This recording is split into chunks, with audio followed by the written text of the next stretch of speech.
Imagine if Garth Ennis, the mind behind Crossed and The Boys, set out to write his own Blood Meridian. In this week's ferocious episode, we return to the American frontier. The year is 1899, and change is on the horizon. In the dying days of the Wild West, a worn-down gunman rides his final circuit, righting wrongs and clashing with the rapid encroachments of the new century. But as we'll soon discover, the old ways die hard, and the final scream of the West may prove far more sinister than any one man can bear. Hey guys, I'm your host Juan, back again today for another epic tale for you guys. This time a Western book, this time written by Garth Ennis. So yeah, another violent historical one. It's titled Streets of Glory. That's pretty cool. A 6-issue miniseries from 2007. I never really heard anyone talk about this series, and it's our challenge today to figure out if that's a shame or not. But the art was done by Mike Wolfer, by the way.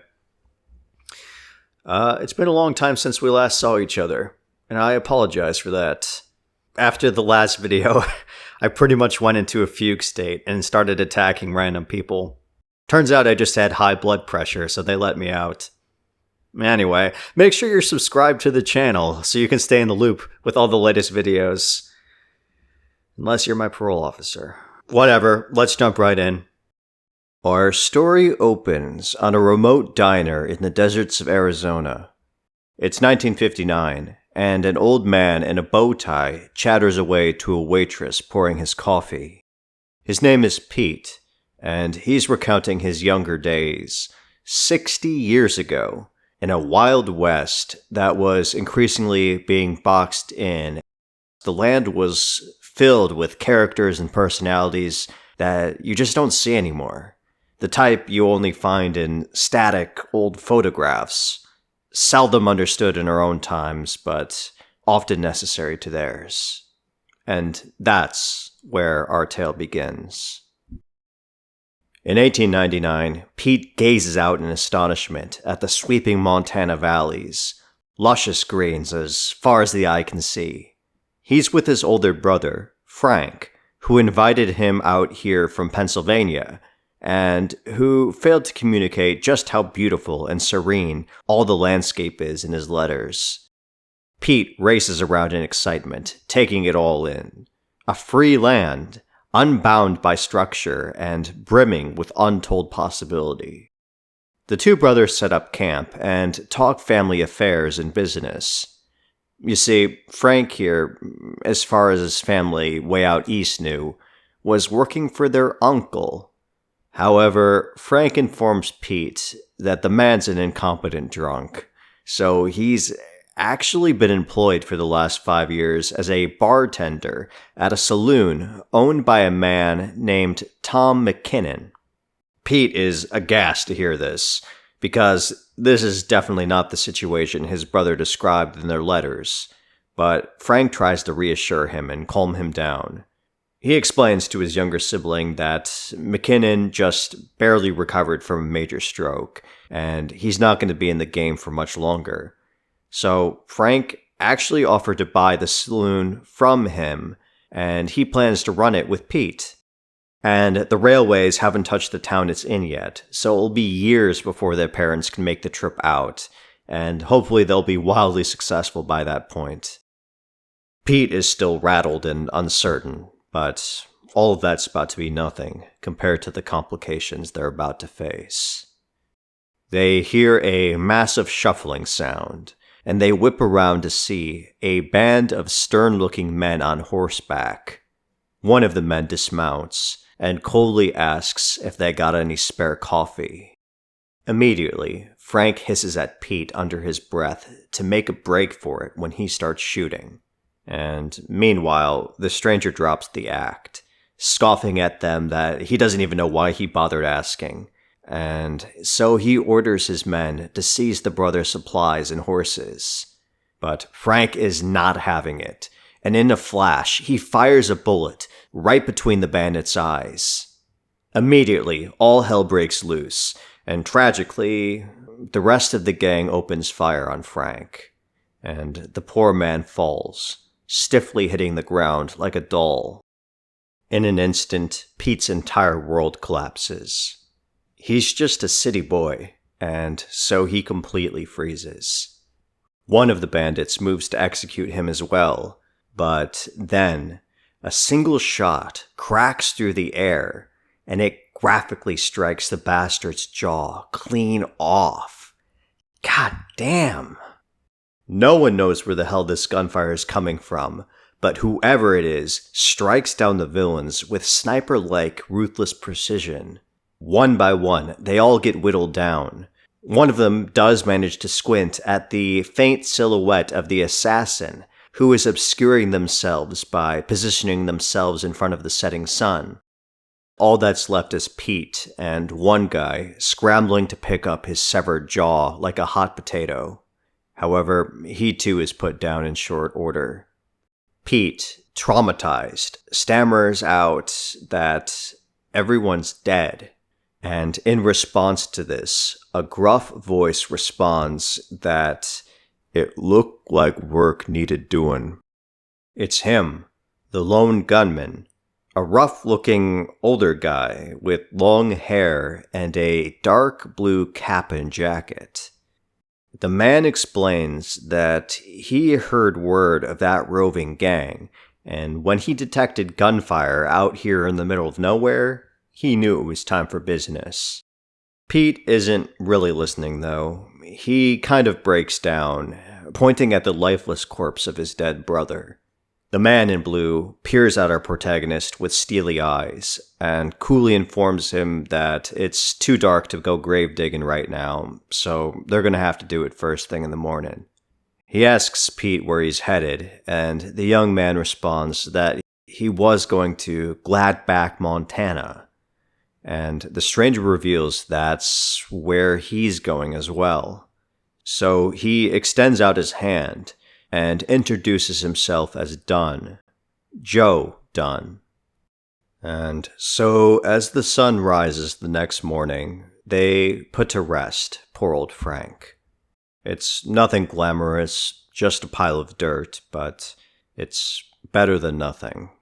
Pete attempts a eulogy, but he apologizes because he's unable to think of anything to say beyond the simple fact that Frank was his brother, and he loved him. Dunn clears his throat, and in a coarse voice, he asks what else really needs to be said. And so the two silently set off to town on their horses. The ride is pretty uneventful. Like I said, the town is incredibly remote, and it lacks the railways linking it to the rest of the country. However, even the frontier is not immune to the turn of the century, as evidenced by the motor buggy rattling past our heroes, coughing up smoke at them. Dunn's lips curl in disgust. The contrast between a man of his time and the technology that promises to undermine it and make him redundant is palpable.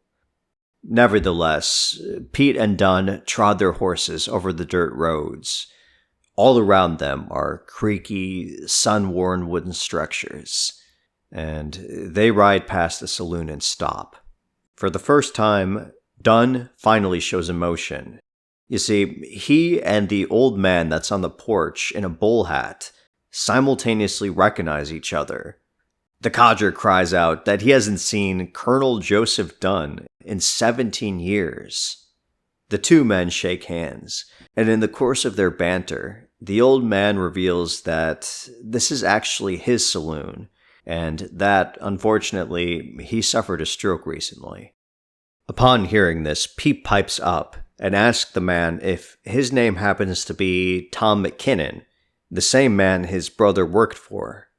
The jolly fellow chuckles and affirms this to be the case, but the conversation is interrupted there because everyone's attention snaps to the loud arrival of an impeccably well-dressed man, closely shadowed by a well-armed entourage.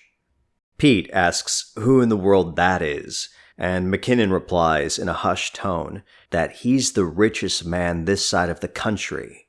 Charles S.B. Morrison, a man whose vast fortune was built on the railroad. They all watch as this Morrison fellow rides up to the town's hotel across the street.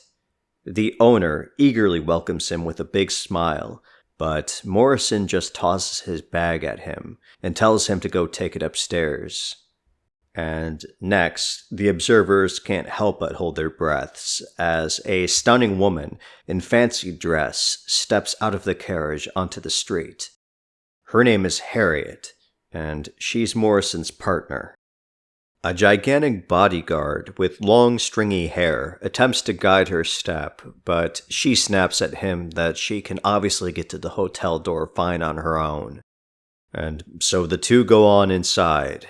But as they do so, the bodyguard pauses and turns his head over his shoulder, locking eyes with Dunn for a few seconds before carrying on. We continue to follow them, and we watch the bodyguard report back to Morrison. His name is Burley, by the way. Anyway, as Morrison fixes himself a drink, Burley explains that he studies notable gunmen and outlaws in case he should ever encounter them. And, well, based on likenesses and eyewitness accounts, he's willing to bet money that out there was Joseph Dunn. Meanwhile, in the saloon, Pete, Dunn, and McKinnon make a toast to the dearly departed Frank. He was a good man who didn't deserve what he got. The two older men slam down their drinks, but Pete starts belching when he drinks his. This was his very first liquor, and so he scurries off to go wash out his mouth with something lighter.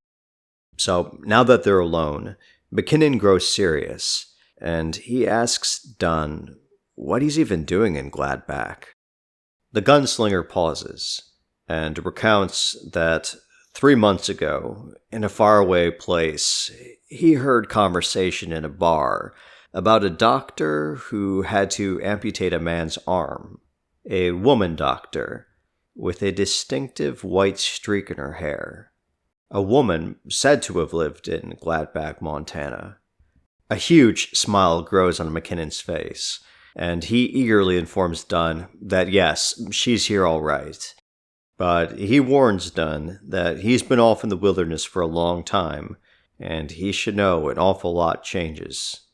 But the conversation ends there, because the door swings open, and Morrison waltzes into the room, followed closely by his man Burley. The Mogul loudly barks across the room at Dunn, offering to buy him a drink. Morrison tells Dunn that he's a big fan. After all, where would his business have been if Dunn didn't clear the land of the savage Indians? The gunman doesn't respond to this. Instead, he scornfully asks Morrison if his bodyguard intends to keep his hand on his gun the entire time he's here. The railman lets out a forced laugh, and he orders Burley to leave. He then turns to McKinnon and identifies him as a sergeant major who served under Dunn. And Morrison once again gleefully reiterates that he really couldn't have done it without them. In his words, the speculators built the railroad on the lands that they freed. Without even looking at the man, Dunn coldly remarks that it's time for him to go. Morrison tips his hat and lets them know that he's going to be around. He's here for business, and he's quite sure he'll see them again. Dunn winds up leaving closely after as well, intent on stopping at this doctor's practice. Pete watches him slowly disappear into the sunset, and, flabbergasted, the kid asks McKinnon who the hell that man exactly is. Who is Joe Dunn? And so we finally get some backstory here on the mysterious man. The story goes that McKinnon met Joe Dunn when he had enlisted in the army during the Civil War. Dunn was his officer, and the man distinguished himself with gallantry and tactical brilliance. And unlike some of the other field leaders, Dunn refused to haphazardly throw his men at the Greybacks in order to simply overwhelm them with number advantage. But in any case, McKinnon and Dunn both remained in the military after the war was over, and so naturally they were dispatched to go fight in the Indian Wars for the next 9 years. But even in this, Colonel Dunn conducted himself in the campaigns under his own code. He believed only in proportional violence, and he refused to target women and children.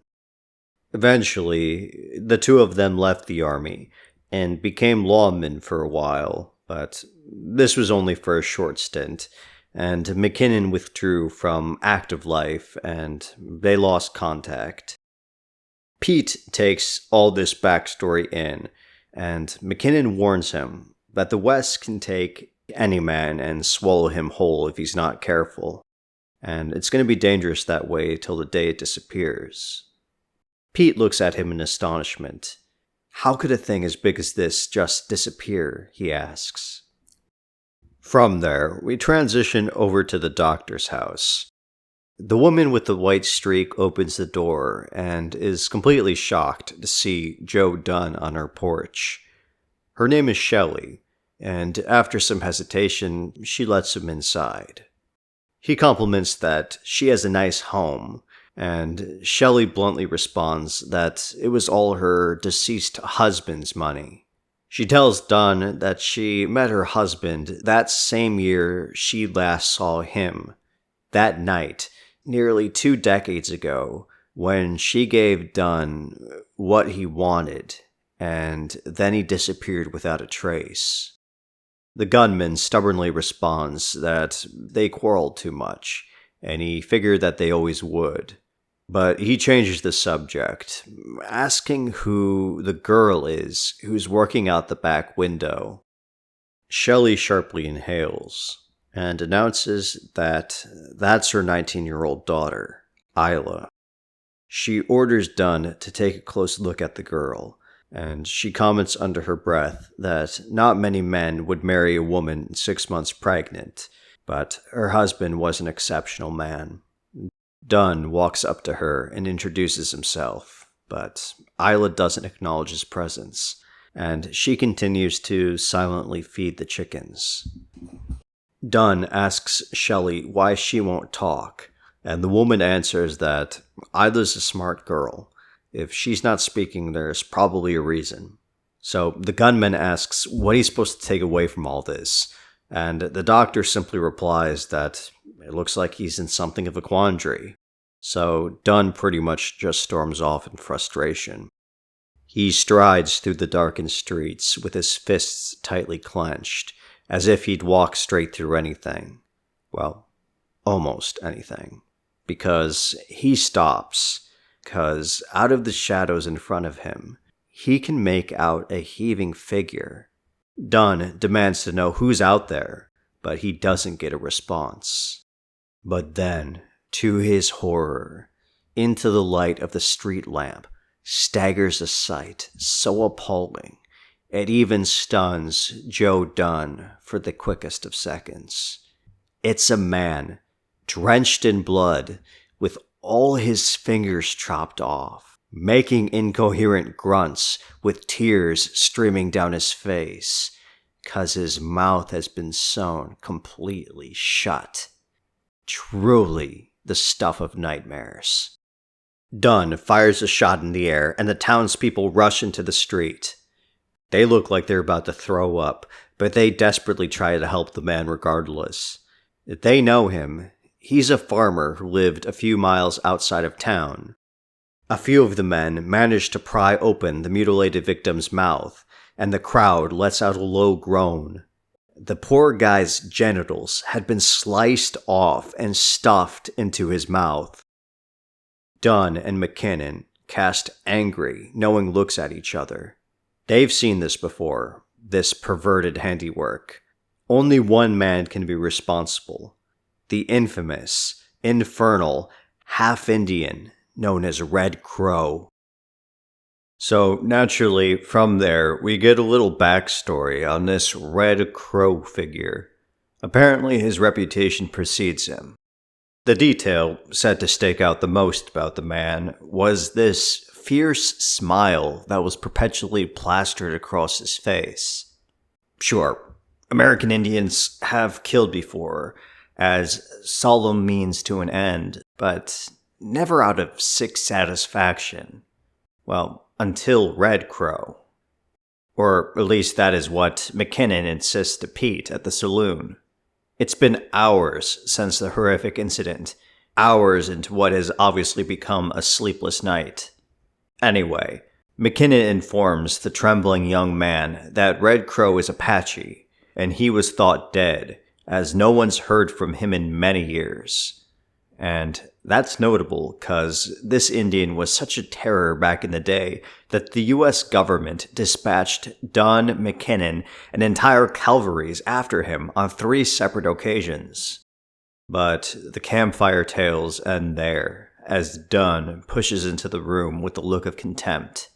He's just finished talking with the town's sheriff, and despite the fact that the farmer's wife and 2 children are still unaccounted for, the lawman refuses to ride out to their house until the morning. Dunn knows as well as McKinnon that if Red Crow is involved, they're already gone. But the point is that the sheriff turned coward immediately as soon as he heard the Indian's name. So McKinnon looks carefully at Dunn, and he asks if the man is planning to go after Crow himself. The gunman drinks a shot and slams his glass on the table, simply answering back to, "Count on it." And so as the morning sun finally rises, we pick back up at Shelley's house. As the resident doctor, she tried her absolute best to save the disfigured victim, but nonetheless, he perished anyway. It turns out there were more horrible injuries, even beyond the ones you could easily see, such as a completely sewn-up backside. Anyway, the sheriff's here too, and he claims his gout is acting up right now, which is disabling him.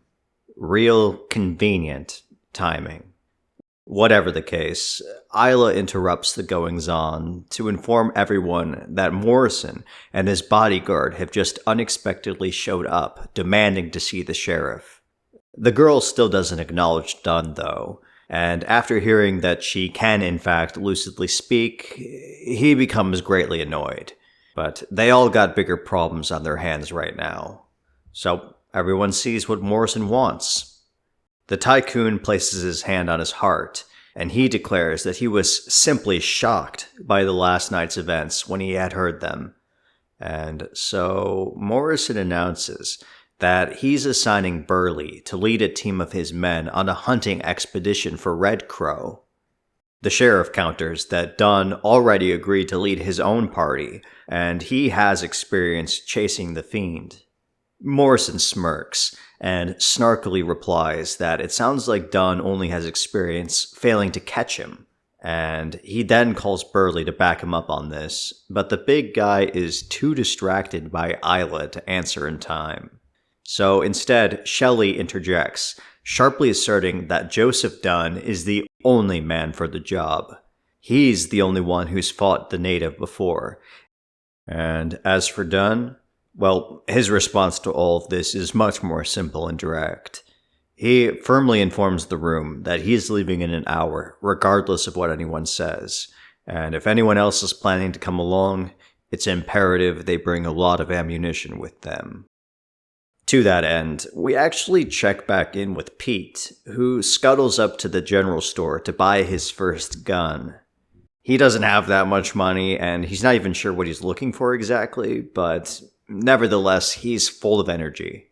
The prospect of hunting a famous outlaw with the legendary Joe Dunn is so wild and allurement that the kid's completely forgotten the fear engulfing the rest of the town right now. And McKinnon realizes this, and he questions Dunn if it's really a good idea to take the young whippersnapper along. Dunn responds that Pete would probably just follow them no matter what, so in any case, he'll probably tire himself out on the first day and turn back on his own. And then, right on cue, Pete rushes over to them with an excited smile. He eagerly shows the two older men his brand new shiny pistol. Dunn takes one look and tells the kid to find a file and whittle off the front sight. Pete asks if that will make it shoot better, but Dunn bluntly replies that no. It's so it doesn't hurt as bad when Red Crow jams it up his ass. Our hero then nods at Burley, who is gathered behind him with the rest of the search party. Dunn tells him that the shotgun he's carrying there has no range and that he'd be better off with a Winchester, but Burley snarls back that he knows what he's doing. So, on that cheery note, the hunting expedition begins its long, difficult journey. They first head back to the aggrieved farmer's house to look for clues, and immediately Dunn and Burley clash heads. The big guard stubbornly insists, to the point of shouting, that he sees evidence of a trail leading east, but Dunn disagrees. He's confident that that's just flattened grass. And anyway, that way leads to nothing but plains. And, well, he knows firsthand that Red Crow doesn't do plains. So instead, Dunn wants to follow a trail to the west that's behind the farmer's house.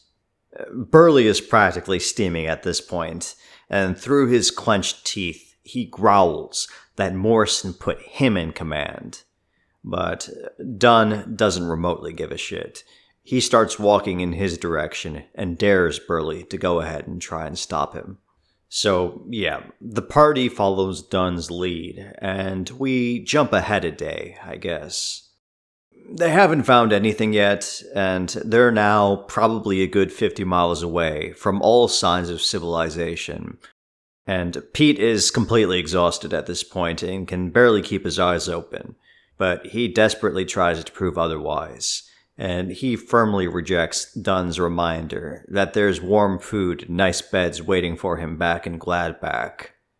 For a split second, it almost looks like Dunn wants to smile, but the moment is cut short. Something triggers his senses, and he abruptly stops his horse. The gunman dismounts and paces directly into some trees and bushes. Burley stomps after him, impatiently demanding to know what the holdup is. But then he sees what Dunn sees. It's the remains of the farmer's wife and children, which we don't see, but whatever happened to them is enough to make several of the men vomit, and Dunn attempts to cover them up and make them decent. With the horror of whatever they saw, the day becomes night, and hours later the hunting party sets up camp, and they eat and try their best to boost morale. Pete and Dunn sit alone together, away from the rest of the crew, and after a while the two get to talking. Pete relays to him everything McKinnon told him about his past, and Dunn responds that his well-meaning old friend has a habit of smoothing over rough edges and failing to see the bigger picture. For instance, he points out that his temperance toward the natives meant jack shit in the grand scheme of things. He was just one man against a tide of many, taking the exact opposite approach, across decades, centuries even. And regardless of that, there was nothing romantic or noble about those fights. People died, ingloriously, his side and the other, and the ones who lived became the seeds of conflict for the next era. Case in point, Red Crow. Pete quietly asks if the Apache is really as bad as they say, and Dunn gravely answers that he's the worst of the worst, and he cautions the young man to shoot himself if things go badly. The old man stares at the flickering campfire and wonders out loud if there is a proper name for men like Red Crow, for men who hurt others because they want to.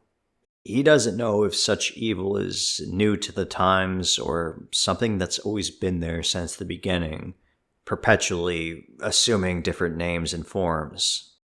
But Dunn pauses, and in a wearied voice, he shares that he's actually read various historians' accounts of the battles he's fought in from the Civil War on. And the thing that struck him the most was that all these learned scholars only agreed on one thing, that it was all worse than what came before. 600,000 people died during the Civil War. Wars become a machine, and every decade somebody finds a way to make it run smoother. Pete shifts in his seat and optimistically suggests that it's 1899, and perhaps the next century will have better things in store for them. However, as the fire burns low as the night settles, we're left with the tragic knowledge that war only became more cold and more mechanical from there on out. But we'll let that rest where it lays. We next transition to the very next day. The hunting party is halted in the jagged depths of a rocky canyon, and Burley and Dunn are arguing once again about something or another. But disturbingly, they're being closely watched, high up on a perch through a pair of binoculars. It's Red Crow. No one yet knows the danger down below. Burley is too busy yelling that they never should have gone this way and that they need to turn back right now. But Dunn knows they're on the right track, and he stands his ground, and the two stare each other down. But this animosity is fleeting, cause in the blink of an eye, the dirt at their feet starts exploding into the air as someone starts shooting at them. Dunn is knocked off his horse, and Burley screams that it's Red Crow, and everyone starts chaotically running their horses around in no direction as more gunshots pelt the ground around them. It's absolute mayhem, and no one knows what the hell's happening. Several men even inadvertently ride their horses off the cliff, sending themselves on a gravity voyage to doom. Pete completely freezes, with eyes bulging out of his head, while Dunn yells at everyone to take cover. Burley, meanwhile, frantically spins his horse around in a circle, and he fails to register a shadow quickly casting over him until it's too late. It's Red Crow, who, like a predator, leaps down from above onto Burley's horse behind him. With wild, psychotic eyes, the Indian forcefully seizes a handful of Burley's hair. And then, in a horror almost beyond words, the maniac starts carving into the man's forehead like a pumpkin. The bodyguard's shrieks are high-pitched, and they sound more animal than man. The scene is so terrible and so visceral that part of Pete died right there looking at it. The horse rears out of control as Red Crow whips Burley's severed scalp around like a handkerchief.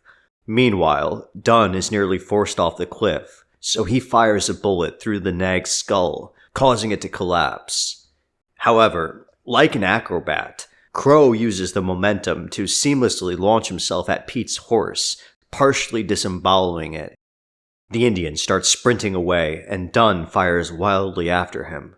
He only manages to get one hit, in Crow's oblique, but it does absolutely nothing to slow him down. The wretch's target is the remaining half-dozen or so members of the hunting party, who are a little distance away and completely ignorant of the ongoing carnage.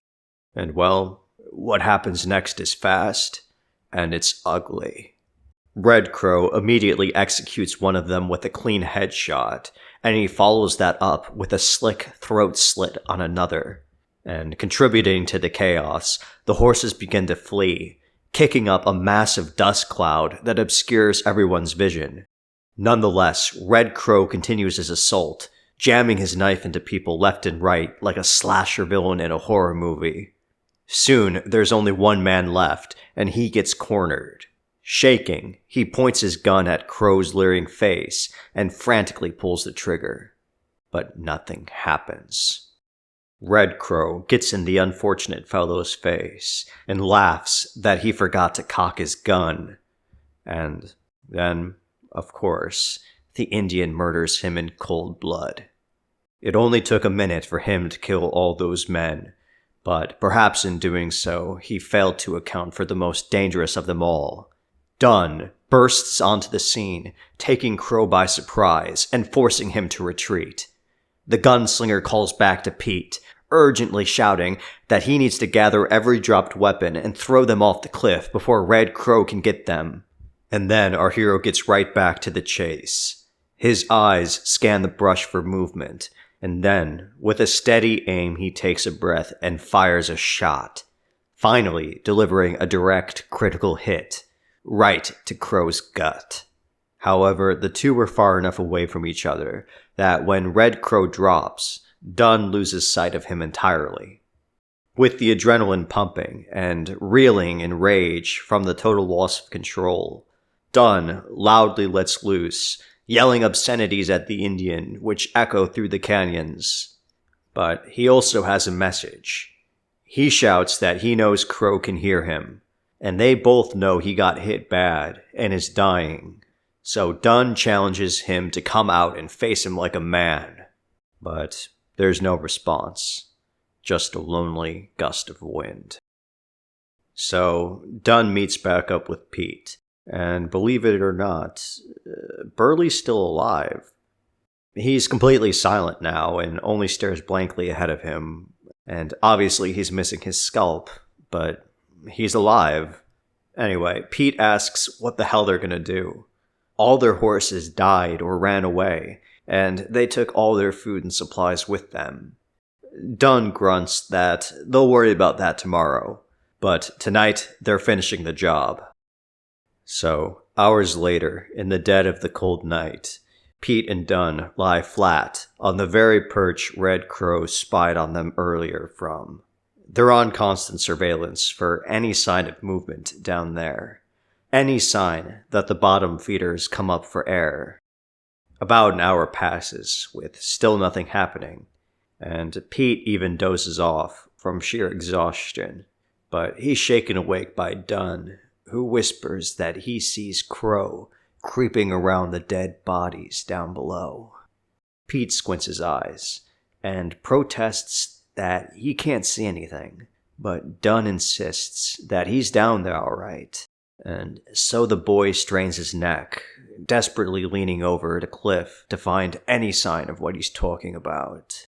But then, in a movement as quick and precise as a magnet, Dunn abruptly whips around and fires into the mid-air pouncing figure of Red Crow. The killer was just about to skewer them with his knife, but instead he gets shot square in the chest, and the momentum carries him off the ledge. Dunn breathlessly explains to Pete that he heard the Indians' subtle movements behind him, but he had to lie in order to sell that they were completely distracted elsewhere. But that's hardly relevant now, and the frontiersman takes off on foot after the madman. He quickly corners the bleeding Crow, and at gunpoint informs him that his time's up. For the briefest of seconds, the Apache's madness seems to evaporate, and in a normal, even-tempered voice, he simply replies, "Ain't it though?" He glances at Dunn with a twinkle in his eyes, before suddenly turning and throwing himself off the cliff with a laugh so loud it sounds like a scream that fades into nothingness, a distant echo and an old man left staring into a void. It takes about 4 days for Dunn and Pete to make it back to Gladback. The first and immediate place they go to is Dr. Shelley's place to drop off the bloodied and scalped henchman, Burley. Shelley detects signs of infection, but she figures if he was going to die, he probably would have already. Regardless, McKinnon walks in, having heard of their return, and he about keels over after seeing Burley's bright red skull. So now Shelley really insists that the men must leave so she can do her job, and Isla shows them out the door. But the young girl is actually pretty upset with her mother, and she confronts Shelley with the fact that all her life she spoke nothing but negatively about Joseph Dunn, but now she seems to have softened considerably. The mother refuses to engage with this, and she orders her daughter to retrieve more bandages, but Isla rebels again, crossing her arms and asking why she even has to be trained in all this medical stuff. Shelley tersely answers that she is being provided a rare opportunity to cultivate a skill, a career, and a separate identity on her own, instead of one day just becoming solely dependent on another. So Isla puts her head down and gets to work, cleaning Burley's wounds. But as soon as she does so, the guy unexpectedly seizes her wrists and starts screaming the word angel at her like a lunatic. He begs Isla to stay with him before passing out again, leaving the girl deeply scared and confused. Yeah. Anyway, so we transition over to McKinnon's saloon, where the energy inside could blow the roof off the place. The entire town is beyond ecstatic that the frontier menace has finally been put down for good. The drinks are free-flowing and the party seems like it will never end. But unfortunately it does, because the mood instantly shifts as Morrison steps into the establishment. He thanks Dunn for saving his bodyguard's life, and he mentions that he's simply eager to see Red Crow's corpse. Disinterested, Dunn replies that he better go quick then before the vermin finish off his remains. Instantly, Morrison steps into the center of the room and loudly asks how the good people of Gladback can ever feel safe without undeniable proof that the monster has truly been slain. Dunn glares at the businessman with disdain and slowly lays out to him the facts. Crow was shot 3 times, and he jumped off a cliff about a mile high. He's fucking dead. The room is dead silent, and you could hear a pin drop. Morrison narrows his eyes and openly questions Dunn why he thinks the community would ever accept anything short of absolute certainty. Why should people risk their safety on the word of an old man and a complete amateur like Pete? Morrison scans the disturbed faces of everyone in the room, and, satisfied, he promptly strolls outside. Dunn wastes no time getting up and going after him. In the darkened streets, he calls out Morrison's name. The railman stops in his tracks and turns around with a large grin, inquiring what matter he could possibly assist our hero in. Dunn coolly looks him in the eyes and directly asks him if, to his knowledge, Burley ever had previous interactions with Red Crow before. Morrison impatiently answers that would be simply impossible, but Dunn cuts him off and recounts how the native murdered every man in the group quickly and without hesitation, except Burley. Crow just scalped him. Why is that? Morrison adjusts his posture and looks at the gunman silently for a few seconds. And then, in a lazy voice, he says that he's quite sure he has no idea what Dunn's talking about. How should he know what goes on in the minds of madmen? He tells Dunn that he regrets that he can be of no assistance in this matter, and he slowly walks away, leaving Dunn alone under the stars. From there, we jump ahead a full month in time, right into the heart of a blistering, freezing winter. We find ourselves in the saloon, where groups of men occupy themselves with warm spirits. And awkwardly standing alone, glaring at them, is Burley, who, yes, recovered well enough to be released from active medical care, but who, however, is now profoundly unstable. He likes to get uncomfortably close to people and yell at them, demanding to know why he hears a constant buzzing sound in his head. McKinnon orders him to stop harassing the other patrons, and the bodyguard is about ready to escalate further when all of a sudden Dunn appears at the counter, asking for a glass of whiskey. Burley takes one shocked glance at our hero, and then practically runs out the door. The room erupts into laughter, and McKinnon jokes that they really need to pool some money together and buy that schizo a hat. But Dunn is rather solemn, and not amused by any of this. Things haven't been the best in Gladback lately. People took Morrison's words to heart, and the doubt about Red Crow's fate is eating them all alive. Already, multiple families have left the town, and even more plan to follow come the springtime. And to add on top of that, on a personal level, Dunn is down because he's essentially had no contact with Shelley since the Crow incident, and she's the entire reason he even came to Gladback in the first place. McKinnon correctly intuits that Dunn meant to ask for her hand, and he assures his friend that she just needs some time to think, that's all. The barkeeper then leaves to go find another bottle of whiskey down in the cellar. Meanwhile, Pete, who works there full-time now, he cheerfully converses with Dunn. But as the minutes keep stacking up, the two of them eventually realize that McKinnon's been gone for an awfully long time. Pete darts down the cellar hatch and panics upon the discovery of McKinnon slumped over at the bottom of the stairs. So we transition over to outside McKinnon's bedroom above the saloon, where Dr. Shelley relays to Dunn and Pete the unfortunate truth. McKinnon had another stroke, one much worse than his first. He can no longer speak, and he has severe paralysis.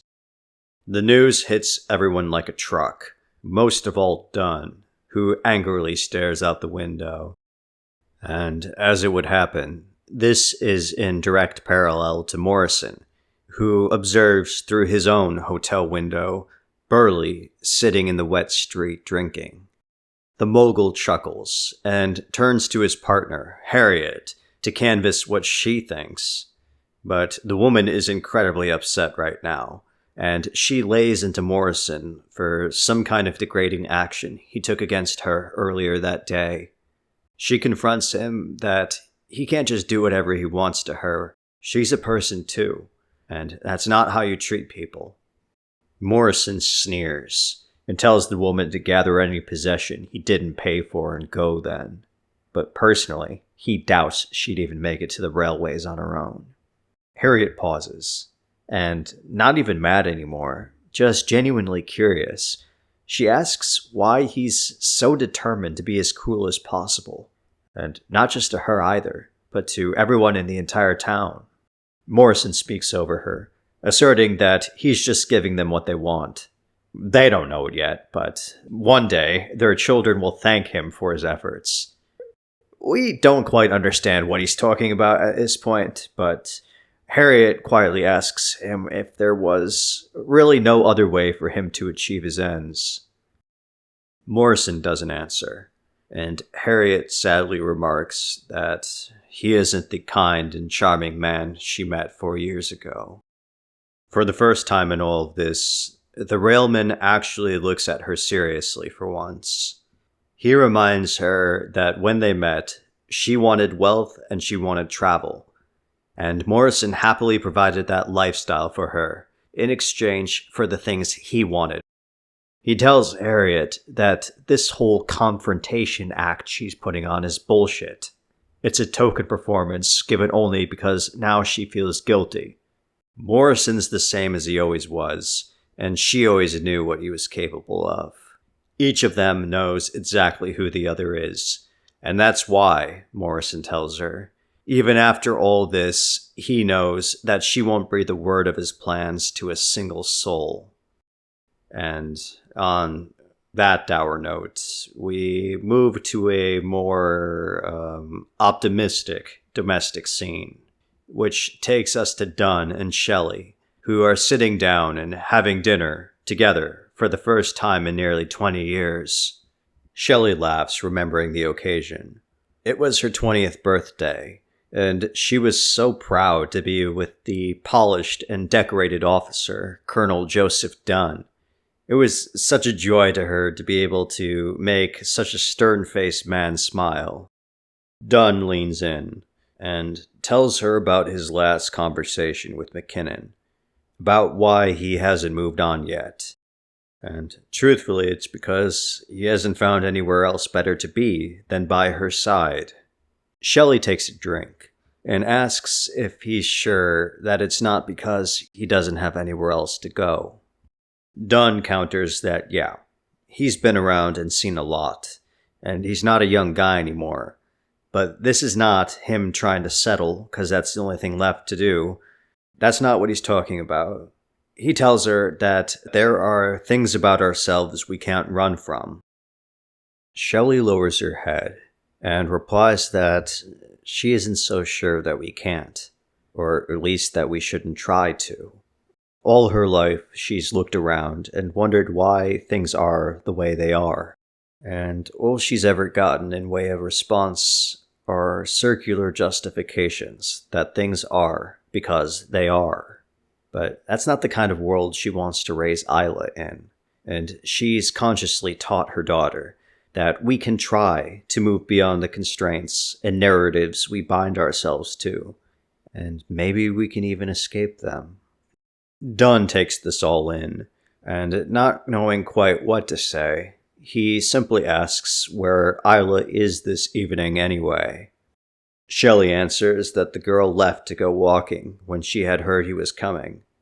The woman then draws a deep breath, and she takes responsibility for Isla's hatred toward Dunn. But the gunman assures Shelley that he doesn't blame her. He made a mistake all those years ago, and that's on him. But he wants her to know that he would have never left her if he had known that she was with child. And it's here where Shelley gets upset, and she snaps at Dunn that he took the easy path. He dropped everything and he ran away the moment things got tough. And that's a luxury that she never had. And now, after 20 years of wandering, he finally comes back and realizes his mistakes? Dunn shoots up from his seat and solemnly admits to her that she's absolutely right. He should have told her he loved her back then. He fucked up, and there's no going back or making up for all that lost time. None of this is an attempt to patch over the sins of the past. This is an earnest effort to say what needs to be said and to move forward, together, hopefully.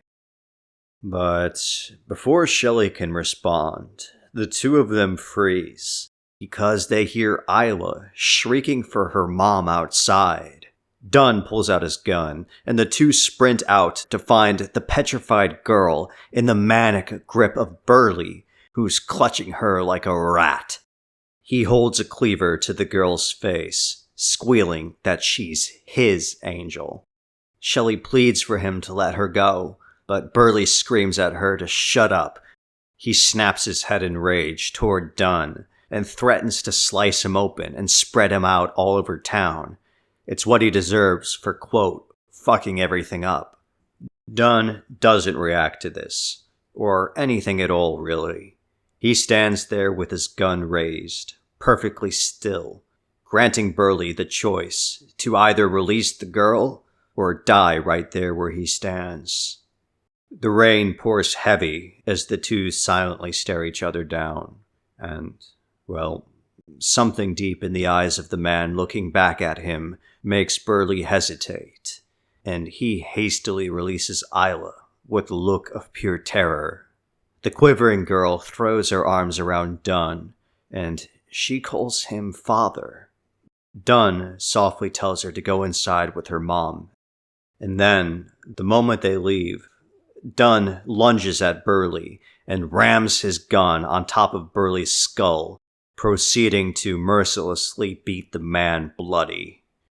Minutes later, lightning cracks outside Morrison's room, and the man is jolted awake by a loud creak at the edge of his bed. He sits up in disbelief, finding himself mere inches away from the scowling figure of Joseph Dunn. The stone-faced man informs Morrison that the two of them are going to have a little chat in the morning. And with that, he dumps Burley's unconscious body onto the floor, and he walks out the door. By the time the sun rises, the last night's rain has been replaced by a fresh, heavy snow. Pete tries to feed McKinnon as best he can, but the food just pours down his face. The old man makes noises, indicating that he wants to be left alone, and Pete respects his wishes, promising to come back later and check on him. He goes outside where Dunn is waiting, staring across the street at the town's hotel. Pete sadly informs him that he thinks McKinnon is still there mentally, and that must be torture for him. Half of his body doesn't even move, and the other half seems to be fading quick. Pete muses that only a week ago he was having conversations with McKinnon about taking over the saloon just like his brother once intended. But now he's afraid there's not going to be a place left to run, and more importantly, no town left to run it in. Dunn turns to the young man and responds that he himself is afraid, that he fought for this country only to hand it over to fools. The gunslinger then steps off the deck and marches toward his meeting with the wretched railmen. And so the standoff begins. Dunn points at the absent-minded Burley, declaring that filth like him deserved to be in chains. Morrison just looks at him in mild amusement, so Dunn presses on with his real question. He asks Morrison what the hell he's even doing here anyway. The tycoon lets out a giddy laugh, and he replies that he's doing whatever he well pleases. But he's not afraid to share his true intentions with Dunn, if only to persuade him to stay out of his way. And so Morrison finally reveals the dark truth. Several months ago, Morrison and Burley tracked down the Indian Red Crow to a forgotten reservation somewhere in New Mexico. They found him a slobbering, washed-up drunk, and when the men approached him with their offer, he practically jumped. You see, despite his pathetic state, the name Red Crow still meant something. It carried with it a power that evoked in those who heard it the form of frontier violence itself. And so, Morrison deliberately brought the native out of retirement to Gladback. But then Dunn showed up, and that was never part of the plan. Of course, Burley tried to keep him off the native's trail, as you recall, rather unsuccessfully. And so there was a conflict in the canyons, and Burley got his head scalped. Likely as a warning. Likely because Crow saw him with Dunn and assumed he was backstabbed, and was brought back only to be hunted like wild game. Whatever the case, as Morrison points out, none of that ended up mattering anyway. Just the mere absence of a body was enough to make half the town leave, and more are undoubtedly going to follow. Dunn looks at Morrison with disgust, and asks if that's to mean that gold's here then.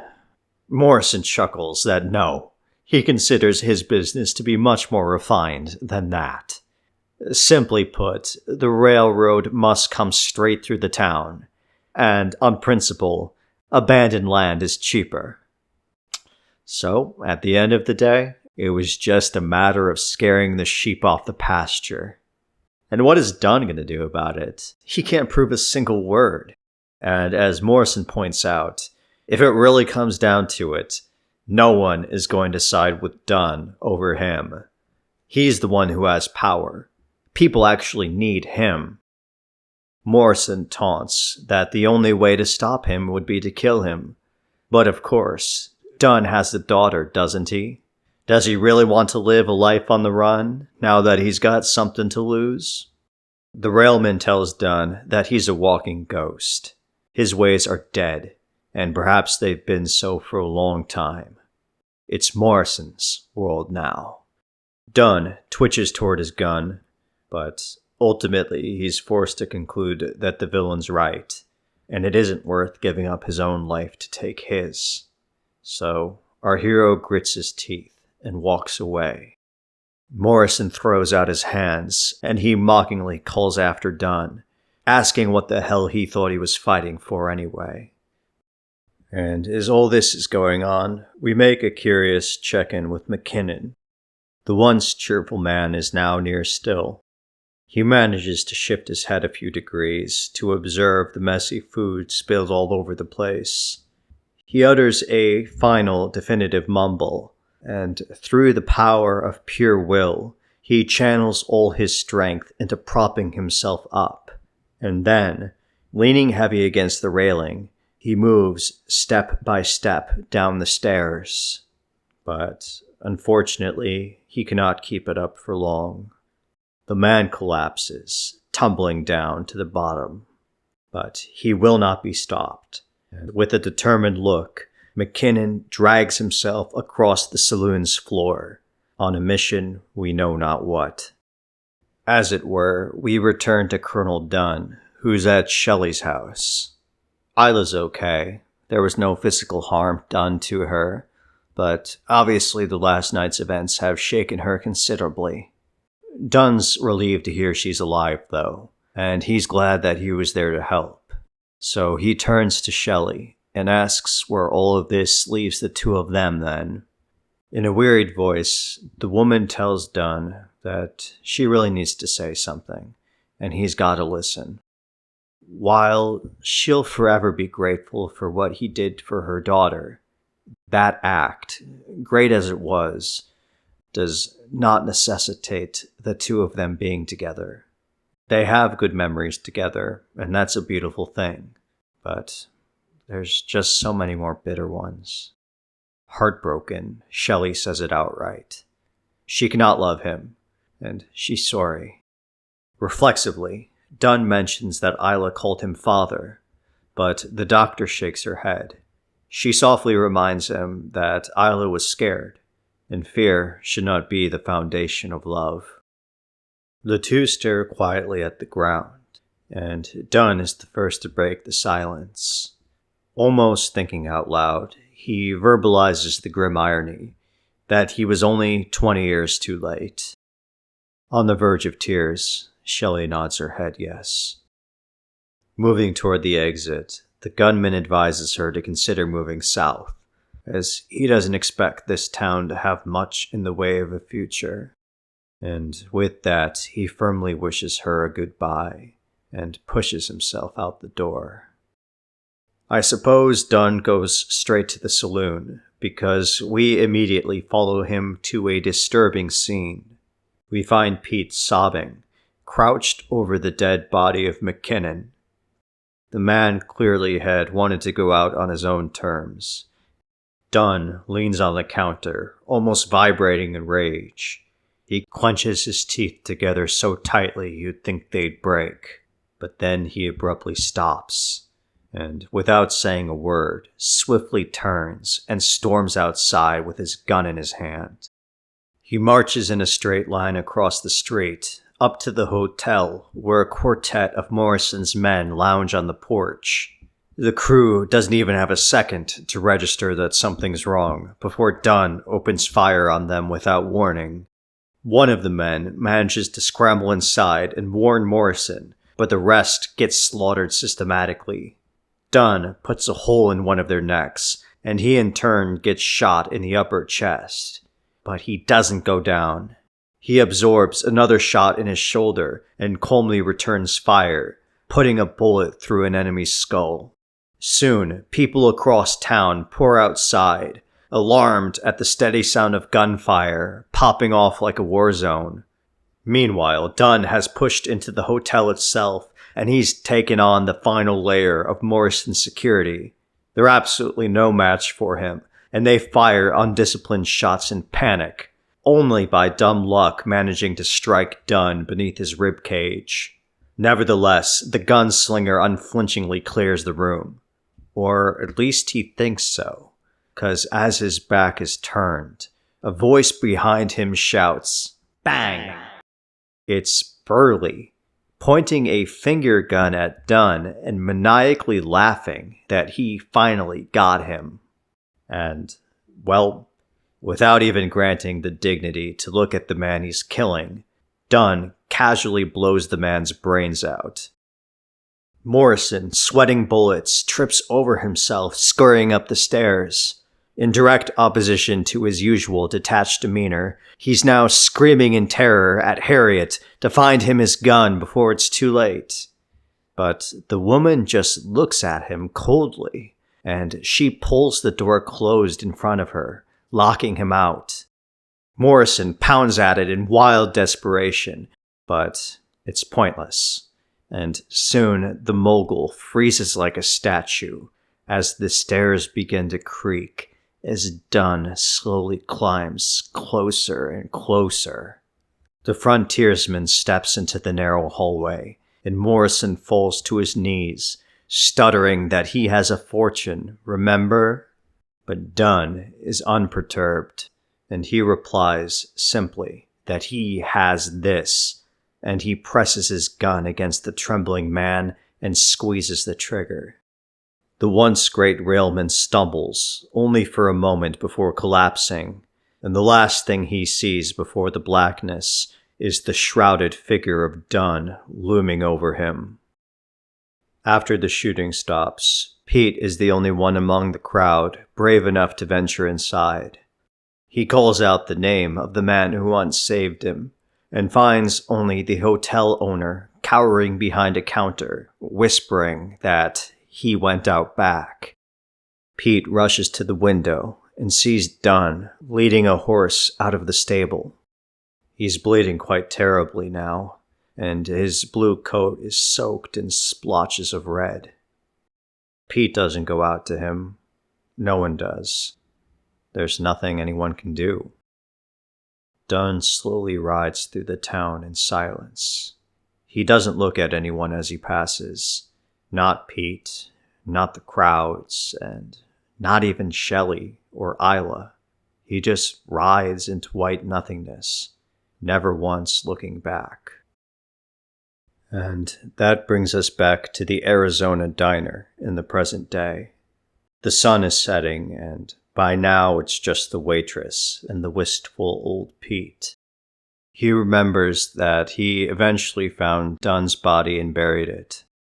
Most of the town left soon thereafter, still yet paranoid about the phantom Red Crow. And of course, some rival of Morrison's swooped in and got the land for real cheap, and that was the end. But it wasn't all bad. As Pete tells the waitress, he kept in touch with Isla for a time, and she moved to California, and she became a doctor, just like her mother.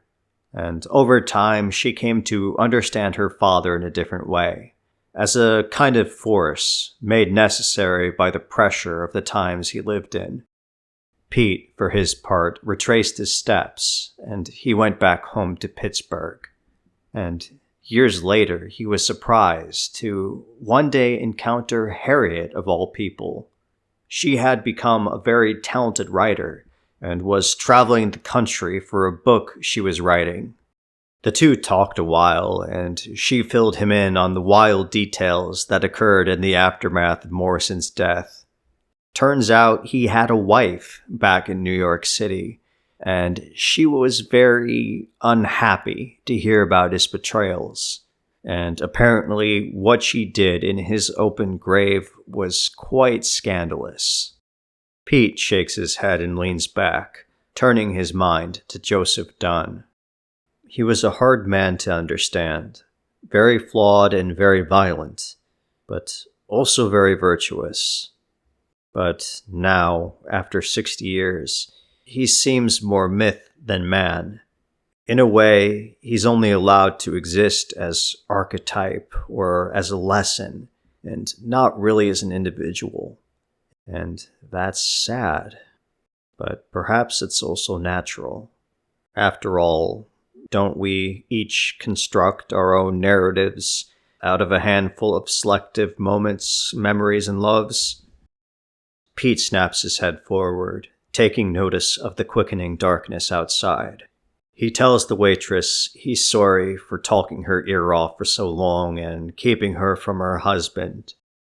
The woman takes a long look at the ring on her finger and shares that she only wears it symbolically. Her husband died on Okinawa. Pete stands up to apologize, but the waitress assures him that it's okay. He didn't know. She pauses for a second, and with a warm smile, mentions that her husband would have loved his story. He loved Westerns, she says. He was always such a boy in that way. And on that contemplative note, our long journey here together concludes. Kowalski, analysis. So that was Streets of Glory. You can always count on Garth Ennis to give you something to chew on. But what did you guys think? Share your thoughts and reactions in the comment section down below. I know it was quite a long one and more of a slow burn type of deal. But personally, I enjoyed it and had a good time. But I cannot say that it surprises me that it went kind of under the radar and was forgotten. It sort of exists at this intersection of multiple weird junctures, which is to say that the audience for horror Western comics, generally speaking, is probably already pretty niche. And add on top of that the fact that the story itself is kind of anti-narrative in a way that makes it difficult to understand. But we'll get into that. But before we do so, I thought I would first focus on what I presume will be the most controversial aspect of the story, namely the Red Crow / Native American portrayal. I'm going to defend Ennis by explaining exactly what he's doing here, and I think it will be a perfect segue into other parts of the analysis. So, basically, a main goal of the book appears to have been to subvert the typical Western genre piece. Therefore, it was required to operate as closely as possible inside the tropes of that genre, because then, when the twists in the story happen, they also destabilize the genre itself. In other words, for example, Ennis intentionally chooses to lean into portraying the native as an inhuman savage, because that's what they do traditionally within the grammar of Western stories. But, you see, it all kind of gets unsettled, because as a twist to things, it turns out that Red Crow was really just a neutralized relic who was manipulated and brought back by forces even more sinister than himself. Look, alright, I'm not in the business of being another man's greatest defender. I'm not like a simp, okay? It's just that what Ennis is doing here is perhaps more subtle than he's given credit for. And subtle and Ennis are not words that usually are paired together. Okay. I've seen similar misunderstandings in discussions regarding The Boys comic as well. And really, ultimately, it just comes down to this. Ennis's form of critique can look like endorsement to the uninitiated. Don't get me wrong. One certainly can make the argument that any ambiguity in method, pronounces failure. And if you believe that, more power to you, okay? You are entitled to your opinion. That's not what I'm talking about. I'm just trying to be fair to all sides. Anyway, in an interview Ennis did with Comic Book Resources, he was asked what themes he was hoping to explore in the book, and he said this: I wanted to write a story that would feature the horror and brutality of the West without flinching, while at the same time not simply drowning the narrative in squalor and gore. There is an epic quality to great Westerns that I didn't want to lose. The incredible scale of the country, the sense of myth that the people and places contributed to. There was good in amongst all the bad, is a simple way of putting it. Probably overly so. I find this quote to be rather understated. Or perhaps it really was unintentional, but the ending of Streets of Glory was Probably the most nihilistic one of any of the books I've read from him. I mean, Dunn loses. Totally. Like, in every conceivable way. He can't overcome the mistakes of his past, and the woman he loves rejects him for them. And for that reason, he loses his daughter, if he ever really had her. And what's more, he's told directly to his face, and he understands that killing Morrison would be a pointless gesture and an act of self-destruction. And knowing this, Dunn still kills him anyway, and he dies doing so, and nothing changes. Morrison is instantly replaced, a competitor quickly finishes what he started, and the town still loses, regardless. And then, adding on top of that, as an old man, Pete bemoans the fact that Dunn ceased to be regarded as a once living, breathing individual, and instead became a sort of compressed narrative tool.